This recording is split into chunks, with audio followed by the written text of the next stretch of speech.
unfortunately missed the session, but at least I pretended like I was always there.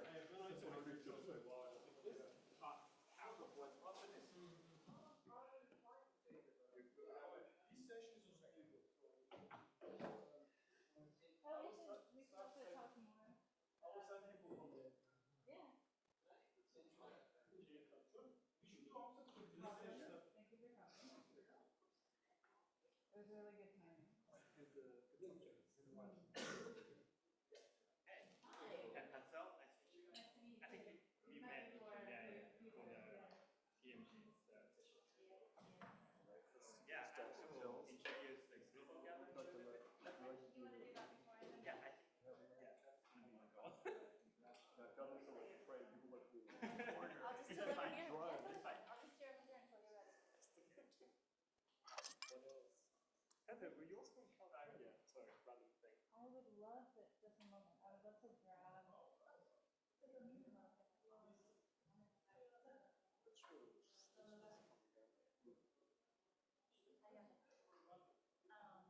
from Georgia. Ah, right. Although I was told by someone just then that I sound like I'm from Australia. And he was not the first person to tell me that, so I'm just sort of like litigious about my voice. I can the rhythm maybe. The twang. Well, I thought that too, but they were like, it's not a southern twang. So. Yeah. When did you guess Georgia? No, well, I think also my father's family is from Massachusetts. And growing up, they were always like, you can't speak like that. So they corrected my accent. And then in high school and university, I was a singer. So then you're a lot more careful about how you enunciate and pronounce things. And then when I moved to Korea and Japan, I was a teacher. So obviously, struggling to make myself understood, I need to change the way that I speak. Right. Maybe all of the similar. So for those of you online, we'll be starting the session in about 2 to 3 minutes. So please wait, and we'll get started soon. Thank you. Oh, did you enjoy it? Okay, good. We're having another one on Monday.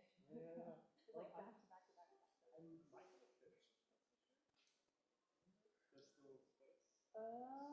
Not sure if we passed the deadline or not. Did you submit it already? That you wanted to pitch? No, I was looking for the events online at one point, but I didn't find it. Did you have a hard time finding it? Yeah, I only found number 2. Okay, that's not good.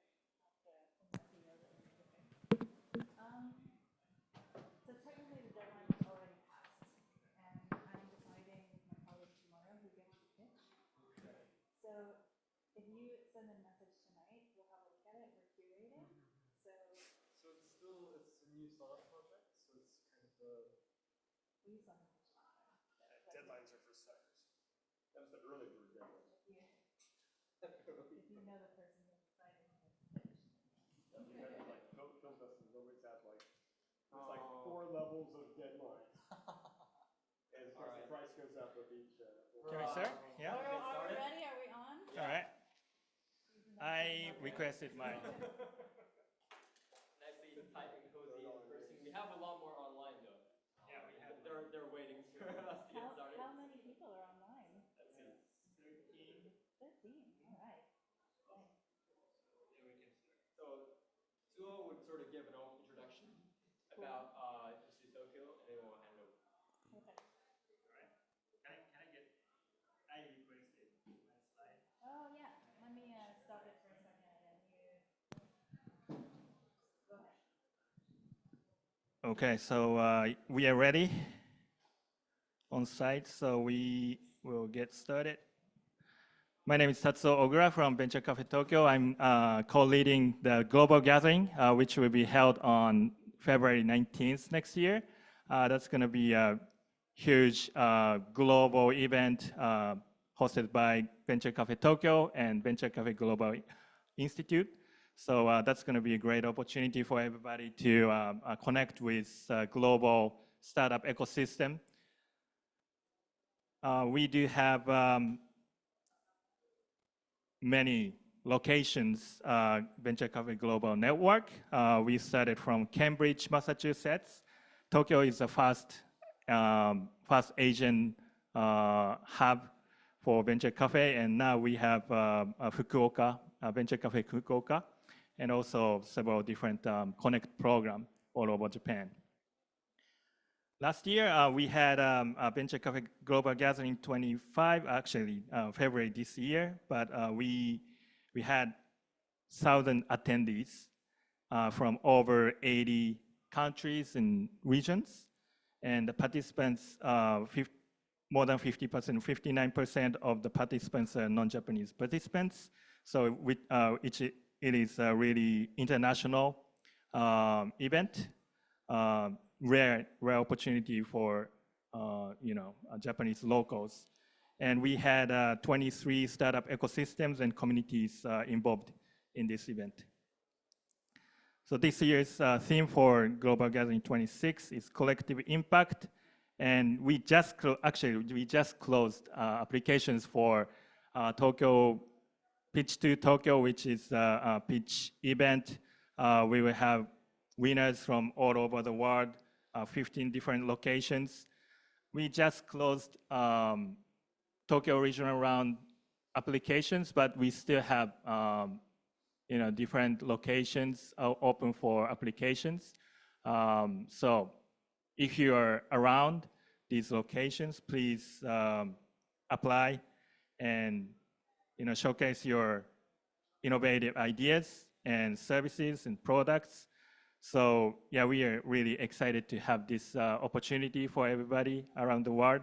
So final, Pitch to Tokyo final will be held one of the main events during the global gathering happening in February next year.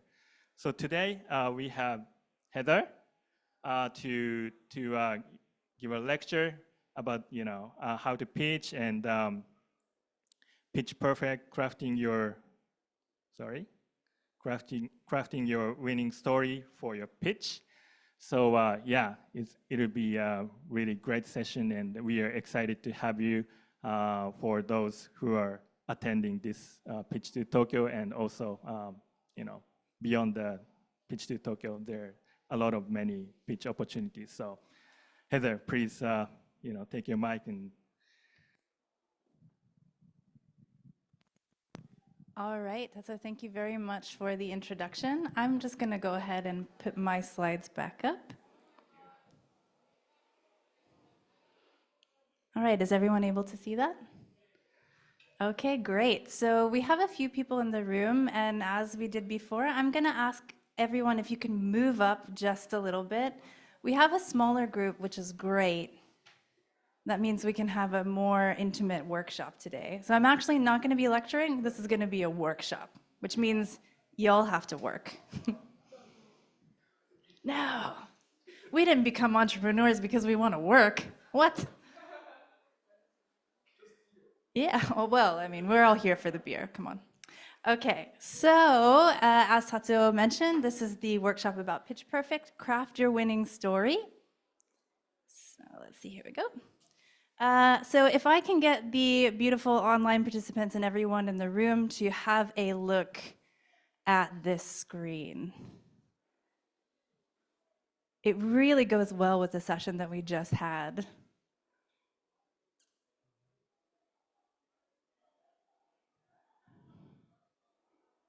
So giving everyone a second to think about it. In your mind, ask yourself, does your ChatGPT look like this? Do you know anyone who maybe uses an AI companion to talk like this? Anybody have any of these fears? I'm not going to ask you to raise your hand, but just reflect inside of yourself. As an entrepreneur or a hopeful entrepreneur, does the inside of your mind look something like this? So I'd like to introduce myself to you. I'm Heather Dobbin, and I am a certified mental health, leadership, and anti-burnout coach. And in addition to that, I also do communication coaching. So what do I help with? I help with burnout prevention and recovery, so really relevant to the last session. I help with both leadership skills and something called executive presence. If you don't know what executive presence means, please come talk to me later. I'd love to show you and talk with you more about it. I also help founders learn presentation and communication skills, which is what we're doing today. And I have a really juicy part of my business where I help creatives with their expression and consistent creative output. So for me, I am Japan's only coach who is actually certified, let's be honest, in the coaching industry. There's a little bit of hackery going on. And I use both a blend of traditional dialogue techniques and innovative coaching techniques, including nervous system regulation, neuroscience back techniques, and somatic approaches. And I am also a trained and experienced crisis line counselor. So if any of you have ever experienced a crisis in your business, I have helped people through just about the worst possible situations you can imagine. I've been there too, and I can also help you learn how to apply these skills in your business. I also work in both English and Japanese, so I have both other foreign clients and also Japanese clients. And I specialize in entrepreneurs and creatives. So, if your head looks like this, let's talk. So what did you notice about my pitch? By the way, Venture Cafe people, not hard sales. So I was like, should I pitch, should I not? Does that break the rules? But what did you notice about the presentation that I just gave? Anyone have any ideas? Okay, Brian. Rhetorical questions. So what do you think that does if you ask a rhetorical question? You're basically prompting the listening to you to answer in their heads.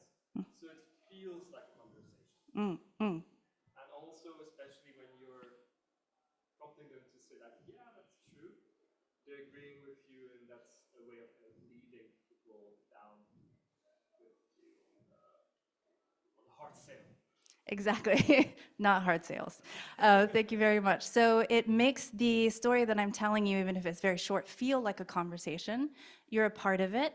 I'm also connecting with you when you're agreeing with me, and I'm leading you to where I want you to go. Okay, really well noticed. What else? Most people were just kind of spaced out. They're like, I'm thinking about the beer. Okay, go ahead, Koa. Good. You had a hook. I had a hook. Okay, what was my hook? Hook was you asked everyone to look at the prompt that you shared, and you had them thinking about it. Yeah, yep. Before you got into your introduction. Perfect. Thank you very much. So we call that like a wow factor, starting with something that's interesting or unique. So really well done. Okay, go ahead. You asked questions, and the most important part of the final part of the speech was the answer for those questions and the solution. Yes. So that's wonderful. So my solution was work with me, and my ask, right, the action item that I made it really easy for all of you to do is to connect with me and talk with me. Okay, nice. Anything else anyone noticed? Simple slides. Wasn't, well, except for the slide where everyone could pick out something for themselves. Everything was pretty easy, clear, and it complemented what you were saying in a clear manner. It was not like, Yeah, simple slides, so very good. That's a key part of it as well. And I was intentionally overwhelming with the first slide. I really went back and forth on that. Like, should I put something that people have to read? Yes, because I want people to feel stressed, because that's what it feels like to be an entrepreneur, right? And so that is something that I will talk to you a little bit later about.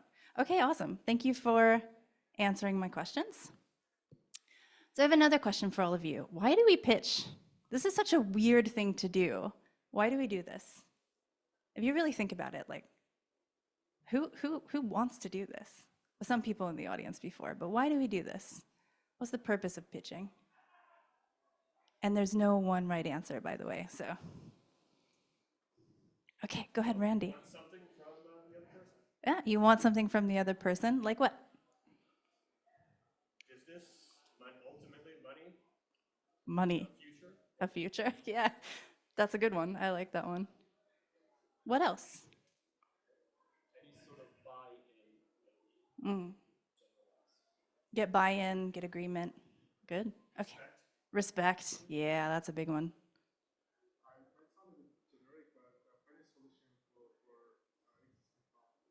Finding a solution for existing problems. is that a reason that we pitch or a reason why we create a business?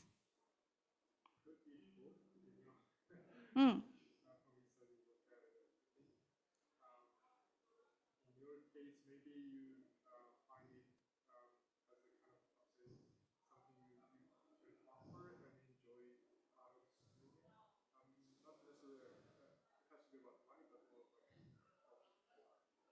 Mm.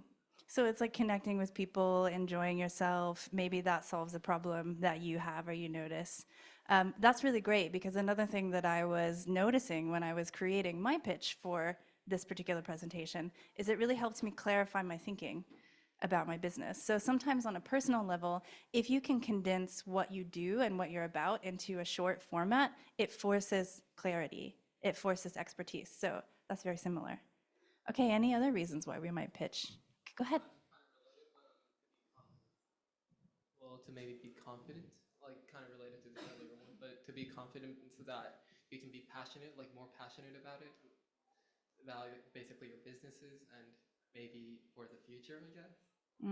Yeah, so it's like a practice thing to be more confident, right? To build a future, to help you build a future. Okay, great. There's another reason that we pitch, which is to enter into a longer conversation. Because how much of substance can you really share in 1 minute, in 5 minutes? Maybe if you're getting an hour, you can get close to that. So the idea is to hook people into a longer conversation. Thank you very much for your answers, everyone.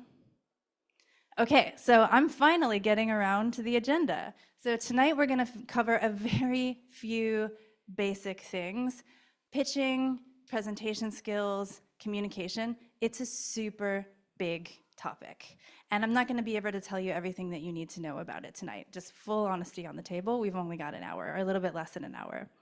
What we can do, though, is cover some building blocks for you to work with moving forward. And then we're also going to allow you time to practice and get feedback, both from the people in the room and from me, because the best way to learn is by doing. So we're going to cover first how to structure your pitch. Then we're going to talk about a few do's and don'ts of slides. Then we're going to talk about how to be more engaging. And then we're going to get into practice. So I'm not going to be speaking for very much longer. Okay. At the end of this, I'm going to give you an opportunity to ask me questions. So if you have questions, please hold them. And then we'll do that before we get into the practice session. And then we'll have another question session at the end before we wrap up. Okay, so structure. Good pitches are also stories. So, particularly if you're pitching for investors, they've probably already seen your deck, they've probably already looked into your business a little bit, they've already started to vet the facts a bit. So again, we're wanting to get people into a longer conversation, and human beings love stories. So 2 basic low-hanging fruits for how to make stories. First, show, then tell. Maybe you saw that I did that with my pitch, right? I didn't start off with how to pitch and then show you my pitch.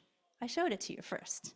So if you can give examples, right, this helps.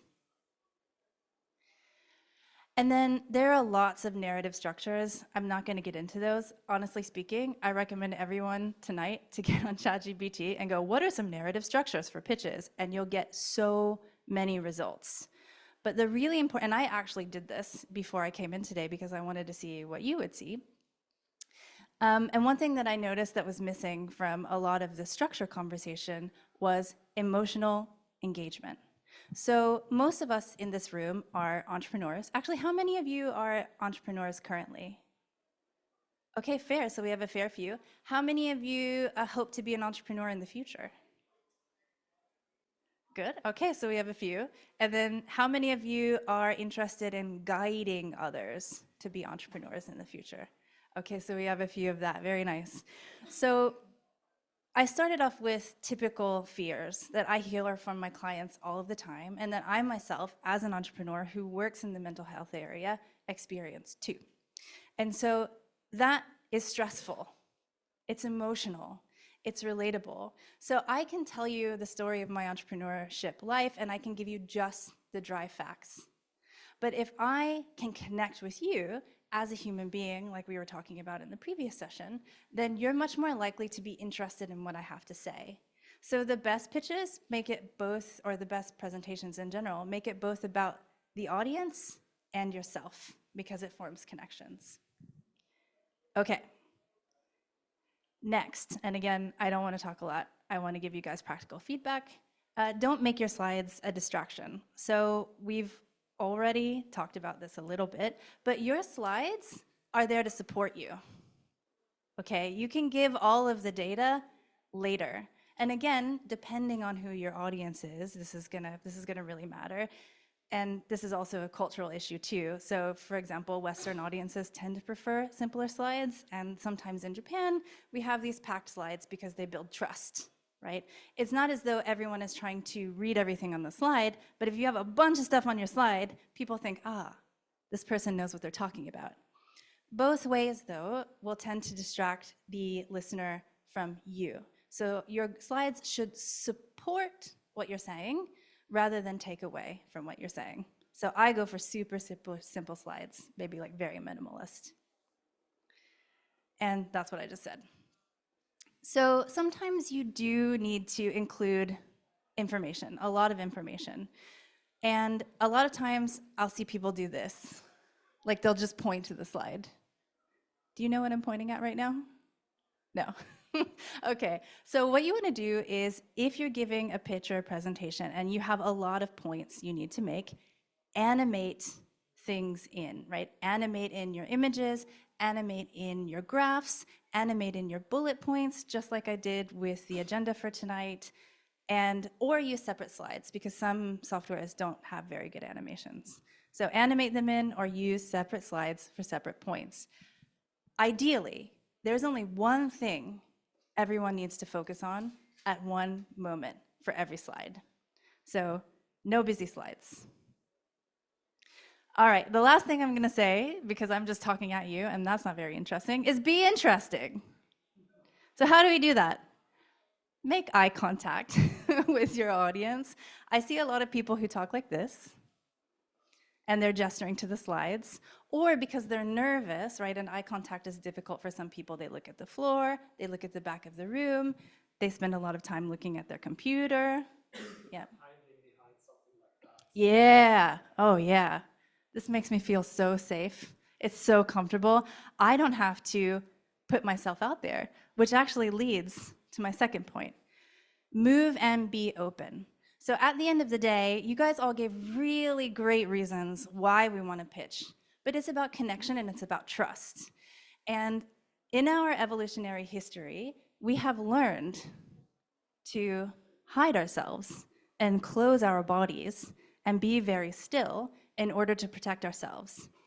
But, and this goes into the nervous system stuff that I was talking about earlier as a coach, what that does is that signals that I'm afraid of you and I'm not open to connection. But when you have open body posture and you're showing all of your sensitive guts, basically, and all of your veins and all of these things, what you're saying is, I'm a safe person. You can trust me. And people are not thinking about that when they're listening to you, but they're much more likely to trust you if you move around a little bit and you have open body language. And the reason why we want to move is because think about our, ape ancestors. They're just chilling, eating some fruit, sleeping. Everything's still. Are they paying attention? But then the grass moves. Oh my God, what's that? There's something there. It might be a snake, it might be a lion. It's dangerous. And so your nervous system elevates a little bit and you start to pay attention. So this is why it's really important to move around a little bit when you're presenting. Now, 2 things about eye contact and moving. Don't stare people down. Okay, this is intimidating. Like, yeah, I'm confident. It's like, no, that's intimidating and scary, right? So what I like to do is make gentle eye contact with people in the audience. And if someone is looking away from you, don't keep looking at them, okay? Let them go, let them be in their own area. And for movement, 2 things. So sometimes we're really nervous, and I want to say I don't have time to talk about the anxiety of presenting. I would love to talk with you more about that. Because we're anxious, we move a lot. We pace a lot, right? But that sends the same signal as closed body language, like, oh, this person must be nervous. I'm nervous too now, and I don't really feel like I want to connect with him. So moderate, gentle movement, especially depending on your topic. So if you're pitching about something really exciting, you can have bigger movements. If you're talking about something more serious, tone the movements down, okay? Adjust the movements to the situation that you're pitching in. And you'll know too, right? Like if you're in an audience of people and you're like, yeah, and they're all like, too much, okay? Tone it down. But if you're like being really quiet and really chill, I'm a very chill, calm person. I've been told that I have a voice that makes people feel really, really calm, which is a problem sometimes when I'm presenting because people feel sleepy. So if people are falling asleep, ramp the energy up, right? Move around a little bit more. Use bigger gestures. This is how you play with your audience when you're pitching. And again, pitching is about connecting, and we want to make sure that we're creating a space where people are curious, interested in what you have to say, and want to get into a longer conversation with you. Okay, that's it. That's all I'm going to say. I could say so much more, and I would love to talk with you more about it, but I think the best way is just to practice. Before we do that, though, I want to ask, does anyone have any questions, or what are your questions? Because I'm sure you came here with some questions about pitching. Welcome. No, welcome, welcome. I can see. I love it. Every time I see you not in your captain hat, I'm confused. Inside joke. Okay, so go ahead, ask your question.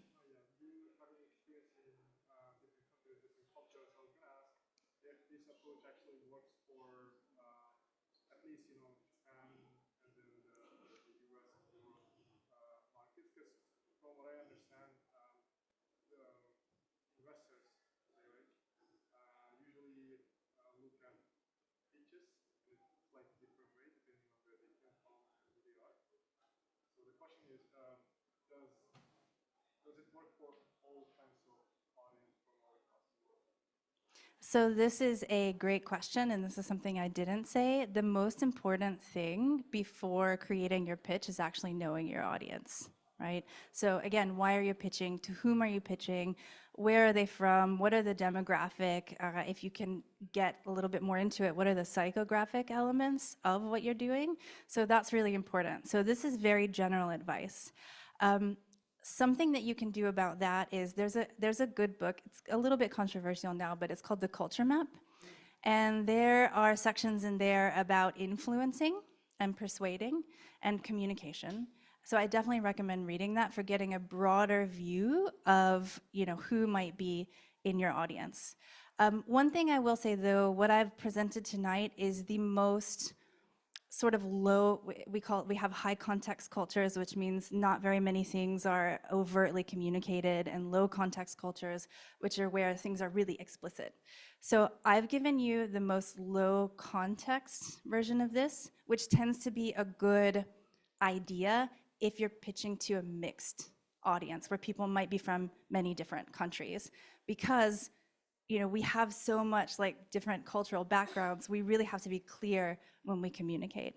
So I go for that every time, unless I'm pitching to or communicating with a really specific audience.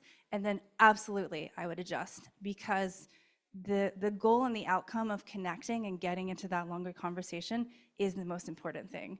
So, I mean, I don't personally want to do this, but if I were pitching to like a very large traditional Japanese corporate, my slides would be different. They would be completely different. Interestingly enough, though, I have done lots of presentation skills workshops with myself and also my colleague Helen, and we work particularly exclusively with like Japanese clients for the most part, and particularly Japanese women in executive positions. And when we get feedback from the workshop, almost everyone says they really like this way. So there might be something to that as well. Like, what is the belief that we think about what people in Japan want versus what's actually effective? So that's always good to do a little bit of self-reflection. Did that give you more than you were asking for in your question? Okay, good question. Thank you for asking it. What are your other questions? Okay, yes. When I give presentation, I tend to pay attention to the audience reaction. Mm, If their reaction is good, I can keep going confidently. mm, But if it's not, I lose confidence in the result of my presentation. mm. What can I do to overcome this? Okay, that's a good. ルカ、通訳アプリを使っていますか、今? Okay, good. That's a good question. Luca's question is, if the audience has a good reaction and if they have like a good vibe, it helps her, it gives her energy, right? She's able to like continue on. But if they don't have a good reaction or they don't seem to be paying attention, she loses steam. Normal, okay? That's so normal because we are social animals and we want to, connect with other people and we want for people to like us, right? We were talking about this earlier. Randy brought up that point. This takes practice. So I know that's a really simple answer, but if you learn how to manage stress, if you work on your self-confidence, and you practice and you practice and you practice, then even if people are not responding so well, you can keep going and you can keep learning. And then you can be curious. Why didn't they give me a good reaction? How can I improve my presentation for next time? But it's very difficult, so very, very normal. But please keep practicing and please work on confidence and managing stress. Really big answers. I wish I could give you like the magic answer, but basically it's just practicing. Yeah, really good question.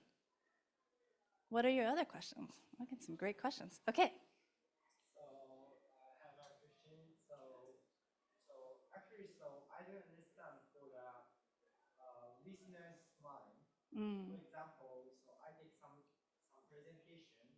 So mentor says, I watch this slide.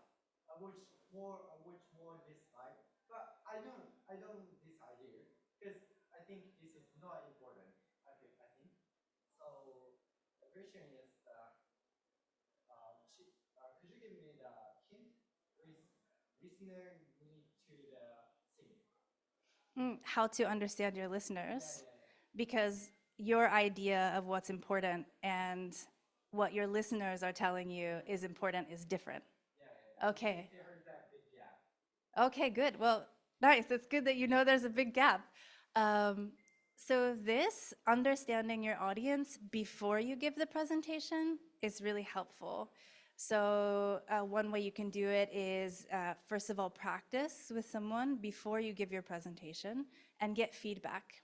You can also interview the type of people that you might be presenting for, so you understand what their concerns are. So like their pain points or their worries or their desires or what they want. So communicate with them first and then make your story and then get the feedback and adjust and adjust and adjust. But it's really, really good that you asked that question because it means you're open to feedback. And that's really, really important. If you're not open to feedback, it's just, I'm speaking at you, and this is what's important to me, and that's not good communication. So really good question. What's your name? Yo. Nice question, Yo. Thank you for asking. Yeah. Empathy. Brian. What has your coaching practice taught you about pitching that might not be so much discussed in, let's say, pitching circles? The importance of empathy. The importance of really, really connecting with your audience. People say that, but then they don't give examples about how to do it, right? Or they talk more about content and less about connection. And over again, listening to my clients, also communicating with my clients. How can I put it? Listening is important. So this is why I put so many questions in my pitches. This is why I like to make them interactive, because a lot of times when you're given traditional advice about how to pitch, structure, like what to include in your pitch deck, all of this stuff, it doesn't include how you connect with the person in front of you. And that's through curiosity, and that's through listening. And I used to actually coach at my previous job. I was the director of programs at a coding boot camp, and I helped the students like pitch their products. And I didn't know it at the time because I wasn't a coach, but it was all about what can you say to people to convince them. But really all you have to do is connect with them. That's a really good question. I feel like I want to, yeah, I love it. And I feel like now I'm like, okay, what has it taught me? So thank you for that question, because there's definitely a lot. Yeah, okay, go ahead. Great. I'm not sure if it's accurate with session, but from your experience, based on your experience, what would be the one tip, advice to overcome anxiety before giving presentation?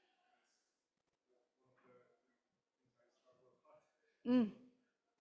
If you have to give one, what would be your tip or advice to overcome anxiety? Embrace it. Yeah, we were talking about it before, and that's a great question.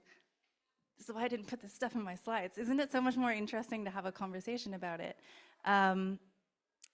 Anxiety is normal, right?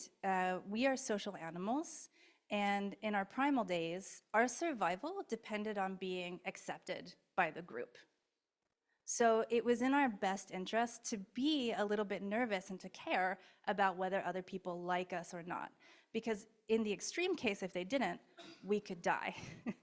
And so we've developed this system of reacting to any kind of social pressure with anxiety. Some people have more of it, some people have less of it, right? There's a whole lot of factors that influence how much anxiety you have. But it's natural, right? We are wired to be anxious. We are wired to look for danger. And that means that your nervous system is working. If you don't feel nervous at all, you might go in the extreme opposite direction and miss something that's very dangerous. So when I say embrace it, first of all, it's natural, totally okay. The second thing is physiologically, anxiety and excitement look pretty much almost the same. So if you embrace it, you can use that to convey your enthusiasm. I'm anxious every single time I have to give a talk, and I'm a professional speaker, but I've learned to use that energy to connect with my audience and to convey my passion for what I'm talking about. So embrace it, use it, yeah. Overcoming anxiety is not something that's actually possible completely. Great questions. Oh my gosh. What are your other questions? How can I make a good eye contact? Like how many seconds, and how do I leave my eyes? And what if I'm super shy? I know I cannot make any eye contact. How can I overcome this? So I really like it that you asked this question, because we typically say give eye contact. Two things. Number one, and I'm not saying this case applies to you, but this is something I want to share about every time. Certain types of neurodivergences make it difficult to give eye contact. So in that case, I'm actually going to say, try in certain situations, but then that's not actually going to be the most important thing for you, because you can actually balance out other strengths, and that overcomes the not making eye contact bit. So that's the first thing I want to say. But if we're just talking about shyness, let's see. I'm going to make eye contact with you. How many seconds? I know, you're like, this is really uncomfortable. So that's what I would say. Make brief eye contact and then move. If you move to different members of the audience, you're not getting to that eye-gazing, staring zone with people. If you have an online audience, you can look at the camera.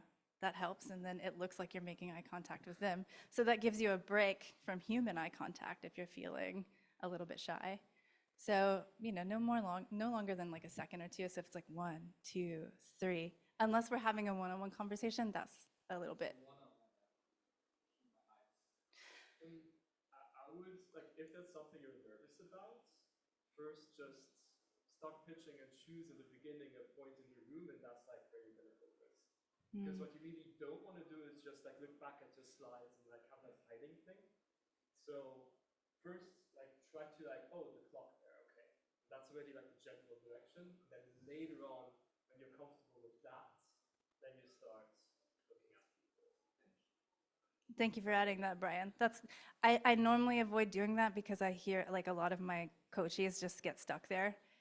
And then it's like, it hits people's nervous systems in a way that is a little bit uncanny valley. Like he seems to be looking at me, but he's not really. But I do agree, like if you're really nervous, start there, or don't worry about it so much, but start there. And then the goal is to eventually move to making eye contact. And thank you for sharing that. Yeah.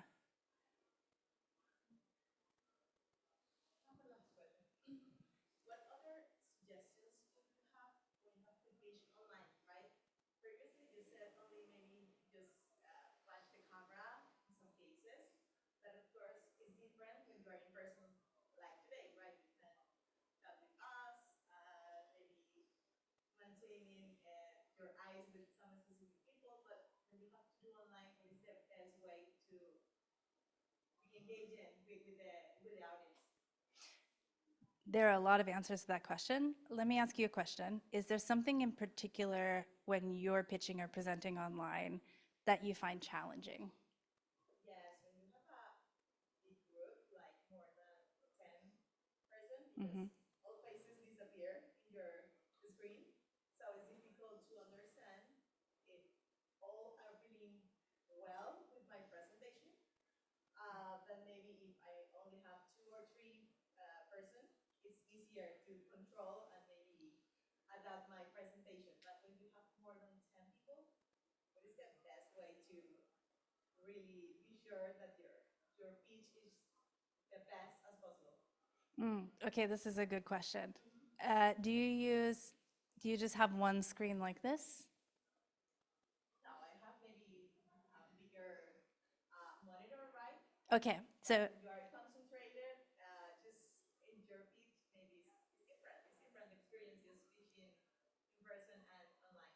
totally, because you don't get that audience feedback the same way unless you have a really engaged audience and they're like sending tons of reactions and they're like blowing up the chat with how awesome your pitch is, which is also really nice. So if you have the opportunity to invite people to comment, like sometimes that can be helpful if you're a more extroverted and less distractible person.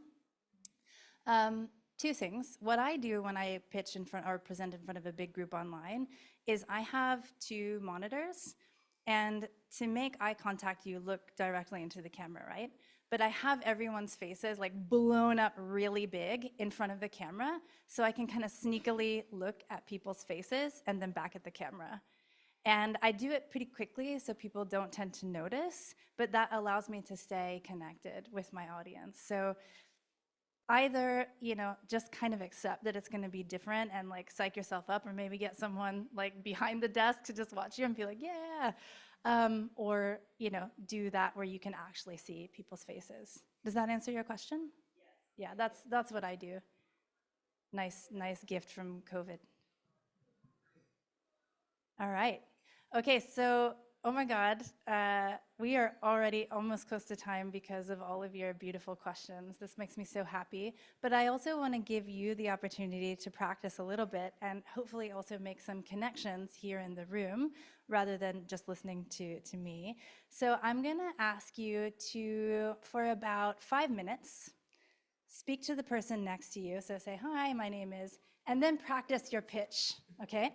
And I'm gonna ask everyone to actually stand up for this. If you can stand, if you're tired or it's uncomfortable, totally fine to sit down. I see some people like, no, I'm leaving.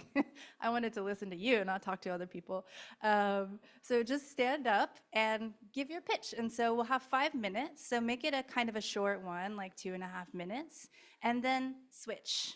Okay, so we're gonna take 5 minutes, pitch to your partner, and then we'll come back to the group for a second. So 5 minutes.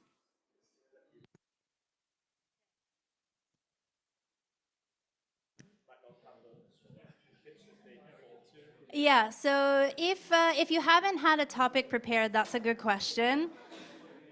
Pitch about the thing that you're most excited about right now. It can be anything. It can be business, it can be life, it can be a new hobby, it can be a person. Sell us on this thing.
Okay, I see a lot of connecting and some pitching and some moving around, and this is great.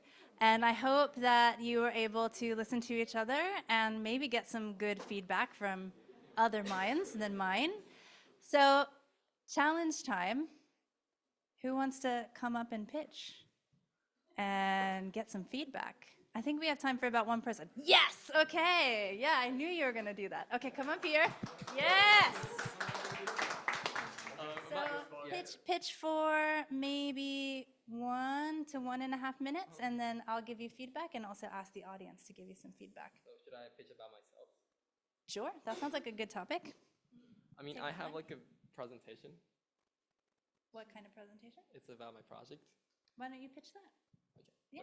Wait, let me get my PC. Let me get my PC. Oh, yeah. Oh, but you won't be able to share slides because of the Zoom call. Slideless. Well, hello, my name is Soka Abata. I'm a high schooler. I'm a 16-year-old. I'm a grade 10 student. And, well, let me introduce about myself and about my background in this, well, opportunity. So I am currently doing an organization. I'm currently doing a youth organization where we support returnees adapt to the Japanese society, both socially and academically, because the Japanese society is very dark in my experience, and like when I heard stories about other students, it's really dark. Many students cannot adapt to it. So that's why, well, I wanted to make these kind of support system where we can make a cycle for returnees to, well, how can I say? But basically ease themselves. I don't want them to just stress over in the Japanese society. And in the future, I want to make, well, I want to make world peace. It's a really huge topic. I'm sorry to say this suddenly. But I believe returnees is a key tool to make world peace because they know about different countries. They know about different cultures. And I believe that because we're the generation where we don't know about wars, like the past, because we're the generation where we're so pure, of course that may lead to other conflicts. But if we use our strengths, I believe we can make a truly global world where true peace will actually belong. Well, I think that will be around 1 minute. Yeah, thank you. I'll just use the mic so that the online people can hear me too. So first of all, how do you feel about your pitch? Because I didn't, I just came up like suddenly. I didn't have like a clear idea about what to talk about, but I felt pretty good. It was pretty fun. Okay, good. So you're recognizing your circumstances. We just pulled you up here. You bravely came up. Okay. I thought that was great. So some things that you did that I liked, you maintained good eye contact. You used your gestures a lot so I could feel your passion and how much you care about this topic. So keep doing that. I would say just a little bit, like you're very excited. So tone it down just this much. And then you'll come across as a little bit more serious. So if you can wedge that or marry that excitement and that seriousness, it's going to be perfect. But as you are, again, this is a very small criticism. And one thing, don't apologize, ever, in your pitch, unless you have something to be sorry about. So I want to make world peace. Stop, pause. Let everyone think about that for a second.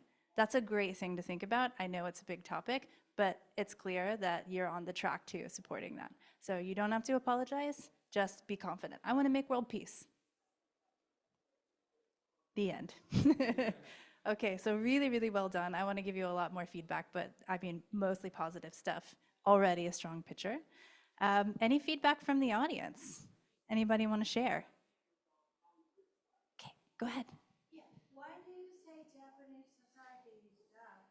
I don't want to hear, those words. And suddenly you started, your conversation from that. But you must be from experience for a long time. So it's better to connect, trying to think that would be that idea. So I try to hear, bright ideas, and even though you had a hard time, but have another, down and up, and I'd love to hear, those stories. Okay, so this is really good because there are two things that can happen. When you're connecting with an audience member, and this is why it's important to know your audience, some people you want to connect with them, and that's where you focus on the bright parts, right? And again, in a 1-minute pitch, I'm sure you've got some bright parts, but we put you here on the spot. However, sometimes you can be provocative, right? So where you say something that people will disagree with, and they'll get a strong reaction to. And there's also a time when it's okay to do that. So, you know, in this audience, like, some people heard what you said, some people had a strong, like, I don't want to hear that reaction. That's okay. Some people, and it's okay to feel that way too. And some people had a like, oh yeah, like it feels dark to me, kind of sympathetic reaction.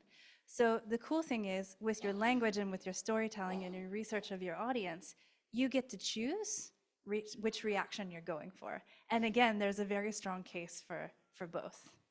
My personality type, I tend to favor connecting a little bit more, but some of the best speakers have been like people who made everyone angry. So that's good. I'm really glad that we had that comment because we can illustrate that point, right? And as an audience member, okay to feel how you feel about things. All right, any other comments, feedbacks? Okay, Ken. You mentioned that you had just come up without rehearsing anything or knowing what you were going to say. And I just wanted to say that maybe remember that feeling, because the great thing was you didn't read anything, because you didn't have anything to read. And the worst thing I find is when people make presentations and they're reading something, and you didn't do that because you didn't have anything to read. So just remember that experience in your future presentations of you don't have to rely on a speech written out, but you can just speak naturally. It's the best way to connect them. Thank you. Or even no slides, because you know what? Sometimes the technology breaks. And you have to go away from your slides and your script. Happened to me so many times.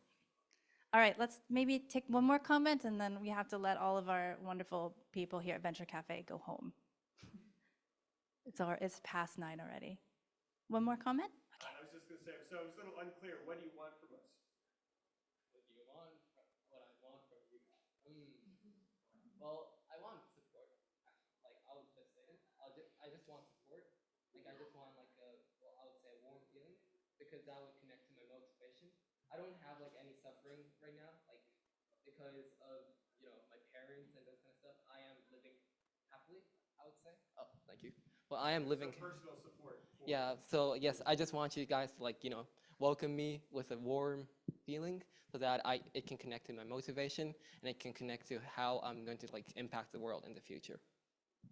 Good. Okay, that's a really good comment. So then next, tell us how we can do that. How can we make you feel warmly supported? What are some things we can do as audience members?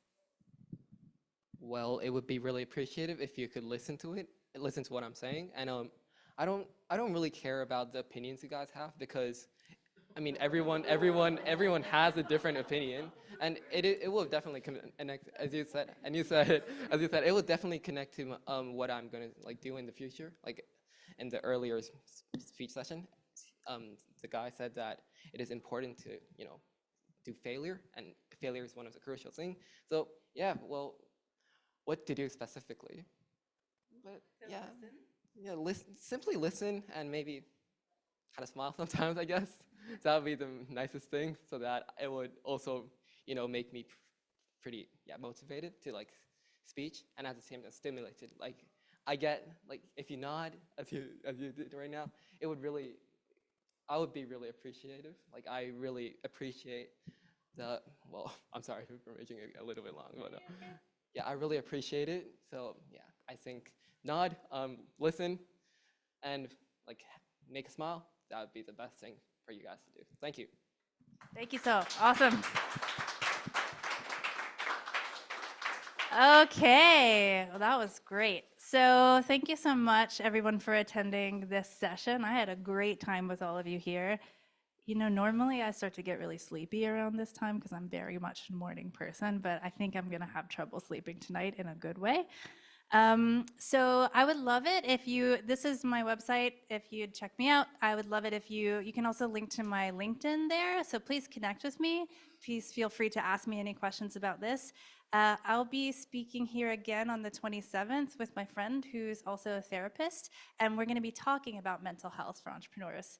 I actually haven't submitted that as a topic yet, so I hope it's okay. But that's Thanksgiving Day, so if y'all want to come and have some, I'm American, so if y'all want to come and have some like pie with me and talk about mental health, let's do it. All right, everyone, thank you so much. Have a great night.